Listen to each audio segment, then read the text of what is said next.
बिस्मिल्लाहिर्रहमानिर्रहीम। काला रब्बि इश्रह ली सदरी वयस्सिर ली अमरी वहलुल उक़दतम मिन लिसानी यफ़क़हू क़ौली। ये स्टूडेंट अस्सलाम वालेकुम। आज के इस लेक्चर में हम इंटीरियर एंगल्स ऑफ ट्राइंगल जो है with the help of slopes जो है वो कैलकुलेट करने की कोशिश कर रहे हैं। एक ज्योमेट्रिकल शेप जो है आपको स्क्रीन पे नज़र आ रही होगी। इसमें तीन वर्सेस हैं, ए बी सी, जिसके कोऑर्डिनेट भी आपको नज़र आ रहे हैं। ये थ्री जो वर्सेस हैं ये हमें स्टेटमेंट में गिवन है कि अगर इस तरह के तीन पॉइंट जो है वो आपको प्रोवाइड किए जाए तो किस तरह से आप इन इससे बनने वाली ट्राइंगल के इंटीरियर एंगल्स फाइंड आउट कर सकते हैं। उसमें फर्स्ट पॉइंट जो है वो पॉइंट ए है, जिसके कोऑर्डिनेट जो है वो 6 और 1 है। सेकंड वन जो है वो बी पॉइंट है एंड थर्ड वन जो है वो सी पॉइंट।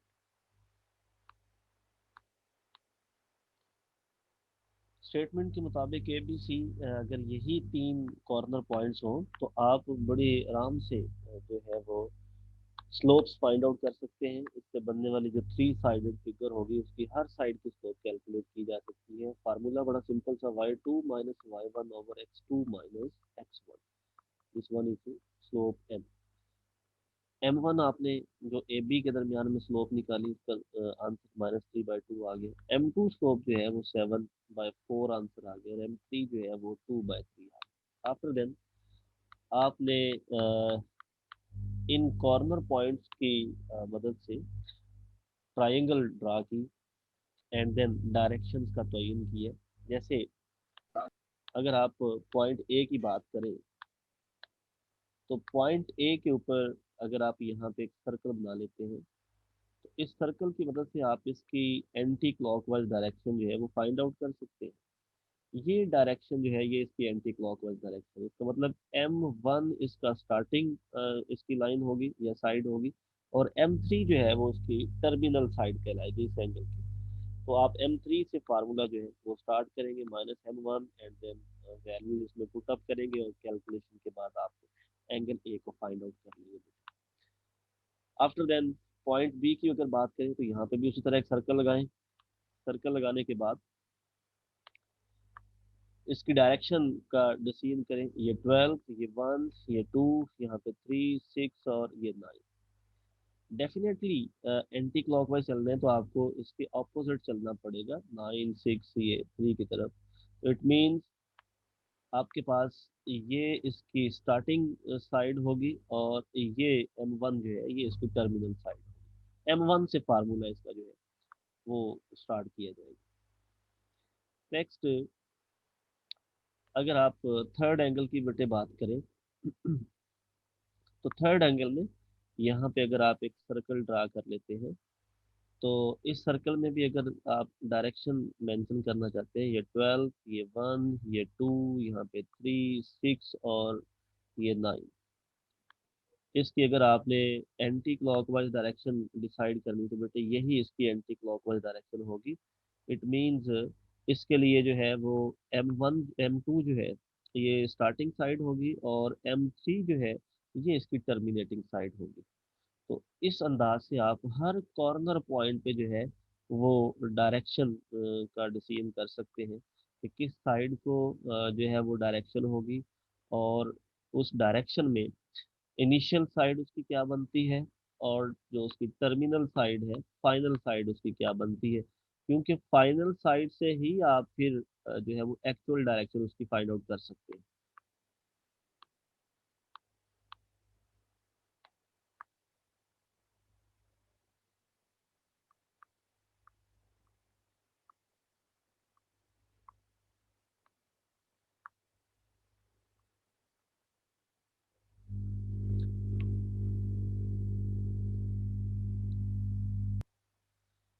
जी बच्चों, तो डायरेक्शन के डिसीजन के बाद आप फार्मूला अप्लाई करेंगे हर एंगल के लिए और जो टर्मिनेटिंग साइड होगी आपकी, जो फाइनल साइड होगी, उसकी स्लोप आप पहले लिखेंगे फार्मूले में, एंड देन इनिशियल साइड की स्लोप और फार्मूला कंप्लीट करके सिंपलीफाई करके आप आंसर निकाल सकते हैं। इसी तरह जो ये क्वेश्चन नंबर जो इसका थर्ड पार्ट है, सी पार्ट, उसमें भी कोऑर्डिनेट आपको नजर आ रहे हैं। पॉइंट ए जो है उसके कोऑर्डिनेट 2 - 5 है, पॉइंट बी के कोऑर्डिनेट -4 और -3 है, एंड पॉइंट सी जो है उसके कोऑर्डिनेट -1 और 5। सेम उसी तरह सिमिलर प्रोसेस अप्लाई करते हुए आप स्लोप्स निकालेंगे, M1 की स्लोप, M2 की slope, and then M3 slope जो है थर्ड साइड। उसी तरह आप पॉइंट्स मार्क करेंगे, ये पॉइंट ए है, ये पॉइंट बी, क्योंकि इसमें एक्स भी नेगेटिव है, वाई भी नेगेटिव है, तो ये थर्ड क्वाड्रेंट में आएगा। आफ्टर देन ये सी पॉइंट है, इसमें एक्स नेगेटिव और वाई पॉजिटिव है, इसलिए ये सेकंड क्वाड्रेंट में लाई करेगा। और देन उसके बाद एंटी क्लॉकवाइज डायरेक्शन डिसाइड करेंगे, M2 से M3 की तरफ।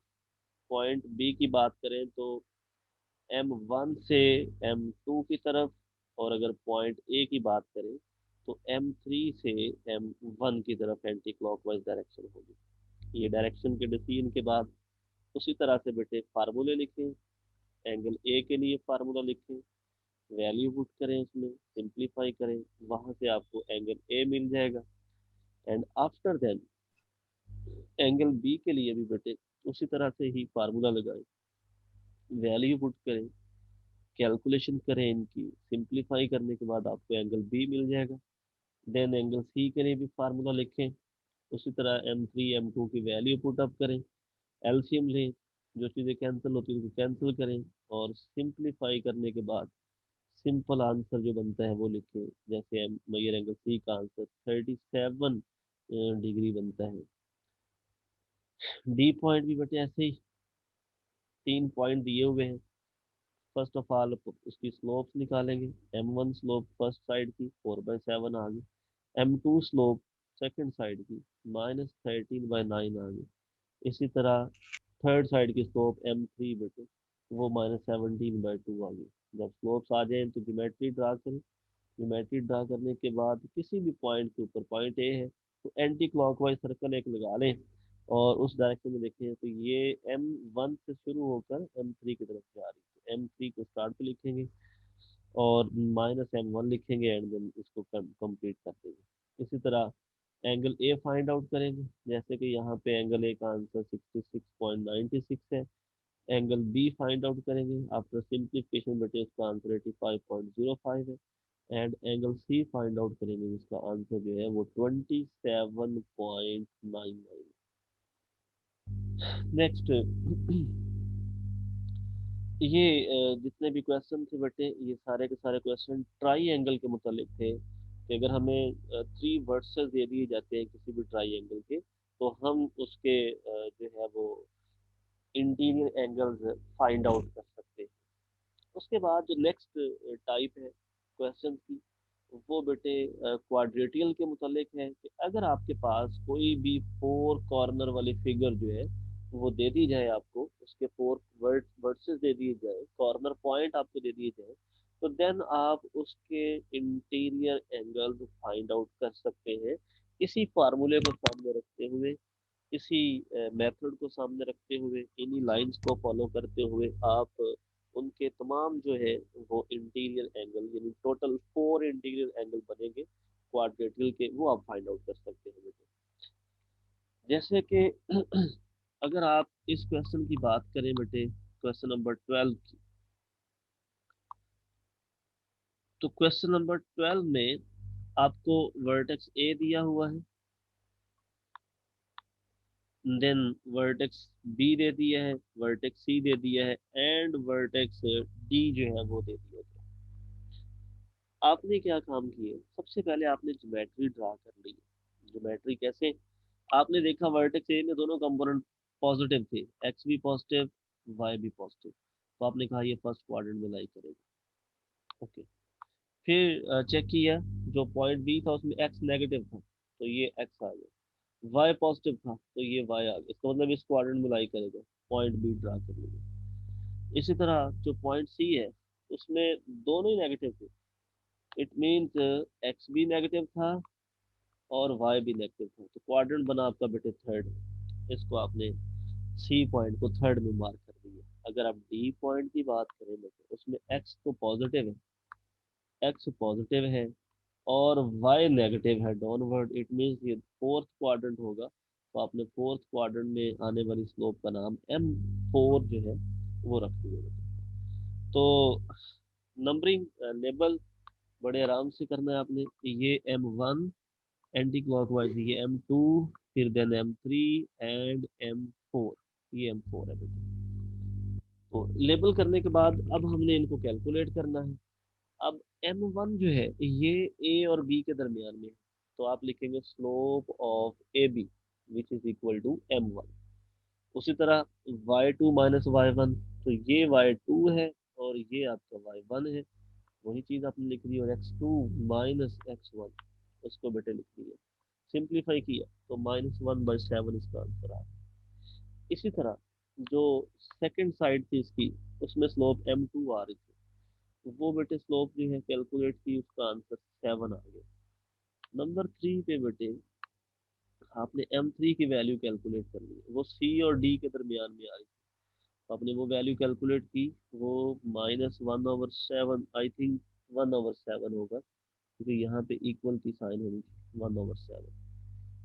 एंड नेक्स्ट आपके पास जो है स्लोप ऑफ AD है, और स्लोप ऑफ AD को आपने M4 से डिनोट किया बेटे, और उसकी वैल्यू निकाली आपने, तो वो सिंपल 7 आपके पास आ गया।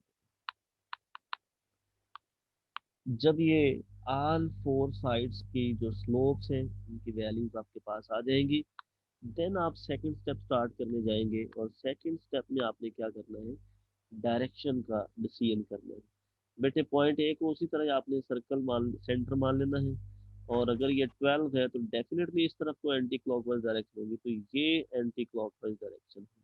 आप M1 से स्टार्ट होंगे और M3 की तरफ जाएंगे, M4 की तरफ जाएंगे, तो इसका मतलब हुआ M4 माइनस M1 आएगा। क्लियर। नेक्स्ट अगर आप बात करते हैं पॉइंट बी की, तो यहाँ पे भी एक एंटी क्लॉकवाइज सर्कल बना लेते हैं। ये 12 है तो डेफिनेटली ये 11 की तरफ जाएगा, तो ये anti clockwise direction. It means ये M2 से स्टार्ट होगी और इस डायरेक्शन में पहुंचते पहुंचते M1 तक जाएगी।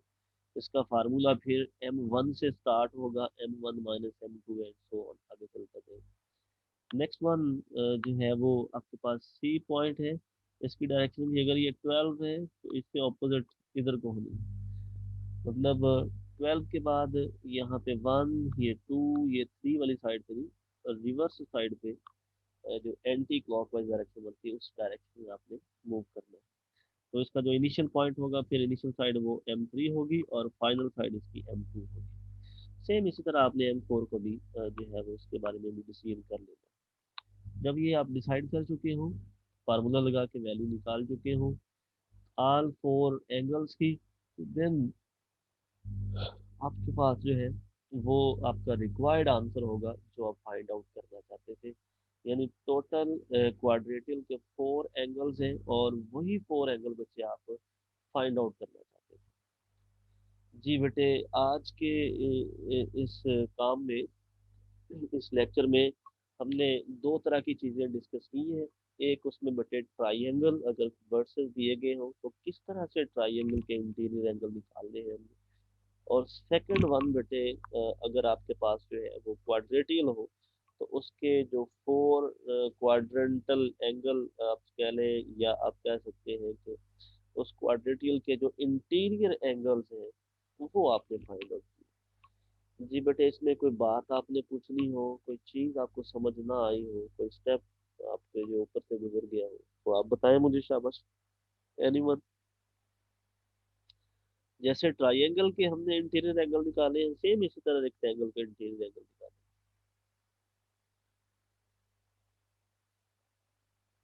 ठीक, बोले अगर किसी को नहीं समझ आई बेटे। सर आ गई समझ। सबको क्लियर है बेटे? जी यस सर। सर। जी सर। ठीक हो गया बेटे, ठीक हो। चलिए ठीक है बेटे, इंशाल्लाह नेक्स्ट वीक मिलते हैं। तब तक आप इसको तैयार करें बेटे। अल्लाह पाक हम सबका हामी नासिर हो। अस्सलाम।